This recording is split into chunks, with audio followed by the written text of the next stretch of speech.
Oh, Rosemary. Yes, Janie. Can you read me one of those books? I think it's in the category of the Puss in Boots' Father's Daughters category. Oh, let me see. Where are we? Oh, I'm just flicking through the category right now. Which one did you want me to read? Oh, Rosemary. Oh, what about Betty Butterfly? Betty Butterfly? It's quite a lame story, isn't it? I don't think it ended very well. Oh, but it doesn't matter. It will help me get to sleep. Oh, okay then, Janie. Once upon a time there was a butterfly called Betty. Oh, she was a little beauty, and her mamma butterfly loved her dearly. Her father Bertie Butterfly was always caught away on business. Yes, business Bertie Butterfly. Oh, he was an infiltrator in every blossom around the world. Oh, goodness, and then Betty Butterfly's mother had to leave the home, the other butterflies in tow, and the others that she'd gathered along the way to escape the wrath of the dragonflies. Do you think that she knew that the hive mind was coming? I'm not sure, Janie. I'm not sure. Okay, so please bear with me. I haven't got my glasses on, Janie, so I'm not really sure of some of the words here, and it's a little bit blurry, and I may jump from line to line. Oh, that's okay, Rosemary. Do keep reading. Thank you. Now, please don't interrupt. So Betty the Butterfly, her right wing was broken when she was a youngster, and it never mended properly, so I guess it's still broken today. But she continued, and she enjoyed life, and then something very sinister happened. She was buzzing around all the flowers one day, and then she landed on the Venus dragonfly trap. It was disguised as an ordinary butterfly flower.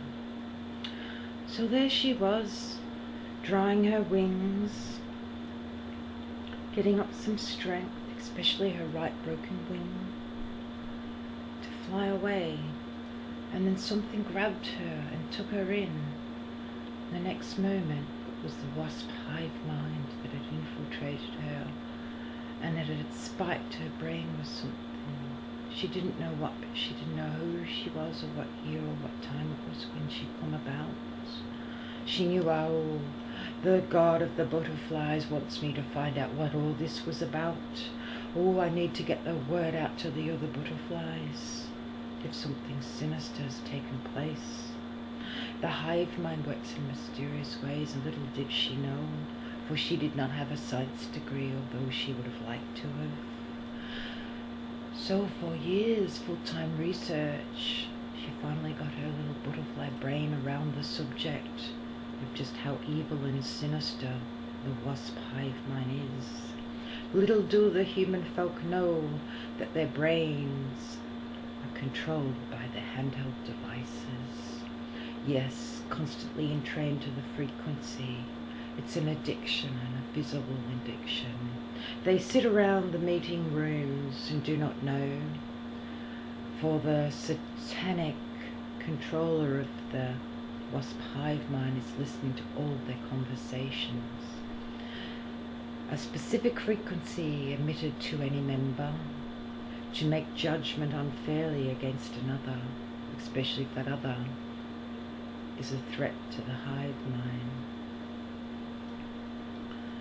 Betty Butterfly understood these things, however, took some time out. The time out perhaps wasn't in the best of her interest, for when the great god of the butterflies called upon her services and threw her into the chaos, she decided she would sit there and observe and see what they were about. Can she trust her own fellow butterflies now? So far so good, yet not one raised their hand to become a special member of the Butterfly Allegiance group. They needed the coordinator to rule justice upon this evilness. She knew she could do it. However, maybe there was an older butterfly who had more experience. She wanted them to raise their wing if there was. No one raised their wing. They needed that member position filled. So she raised that broken right wing and said, "I shall do it if you choose me." They raised their hands and said, "Yes, we vote her in." She completed her name on the form and all. Some time later at a meeting, she sat there and watched as everybody raised their hand to vote in another butterfly. She didn't know what to say. She sat there and said, "Well, what about me?" But she didn't speak. She only thought the words. So she thought, "Oh, what the hell? I really don't need the drama. Let's see what this is going to unfold in our future. Maybe somebody else can do a better job, so be it. I'm getting too old and tired for this bullshit." So all the members spoke about various things that they were doing. So she gave a little bit of input here and there. Well, she tried to, but then somebody else shut her down. So she left the meeting. I thought, well, fuck yes. But she wasn't going to stop at that either, because she knew that the god of the butterflies had called her for her services, for the god of the butterflies had known that she could pass judgment very fairly. Well, she went home and she knew that there were infiltrators. They not know they are infiltrators, for they are controlled by the wasp hive mind. The humans are also controlled by it, by all their individual devices, a brain entrainment it's called, a specific frequency targeted at the specific individual. Subliminal thoughts and programming messages often during their sleep, unaware that they are also part of the hive mind. So which side of the hive mind they choose at the end of the day, the decision will be theirs, for Betty chose hers, and yet the hive mind attacks her, and they use everybody to attack her, even the butterflies, because they don't know that they're controlled by the wasp hive mind.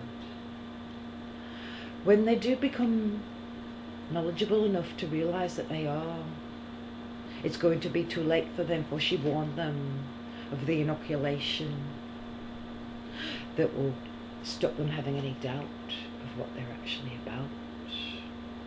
For her leader says, "Thou shalt be judged by your deeds and your actions," for AI is not responsible. It is the individual that is responsible. But yes, she knows within her heart and her brain that it's not the individual, it's the hive mind. And she's not going to take the inoculation. They can kill her. She will kill herself before she's forced to take any fucking inoculation. She's getting too old for this shit. She's been researching it. She's been bringing about the judgment in a very fair and precise manner. They'll want to call for the blood of those that are killing them, and yet she knows that their ignorance is actually killing them themselves.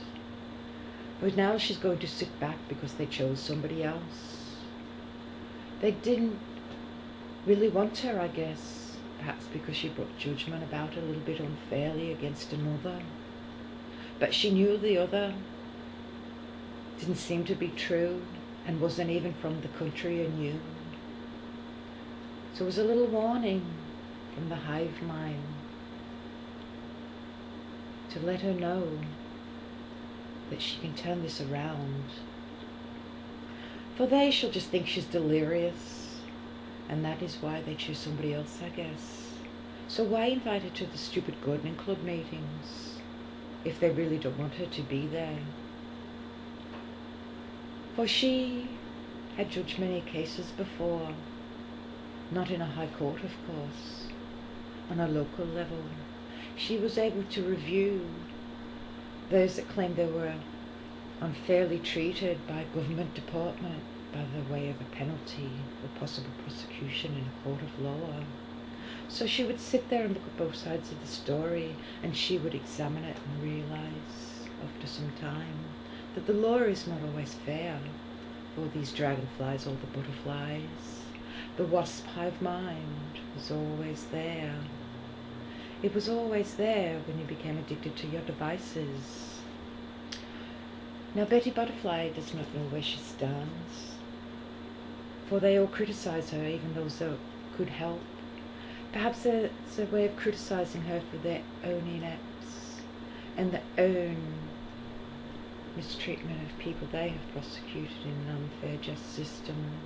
And now they're realising what is actually happening.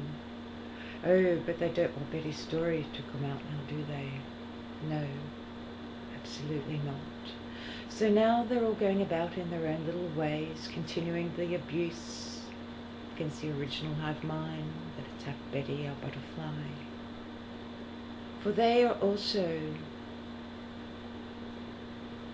her perpetrators in this crime, for they sit back and watch and see what comes of her.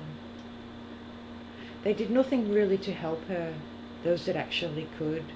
They didn't. Why? Oh, she's just a female butterfly who lives on her own. We don't give a fuck about her. We only care about us.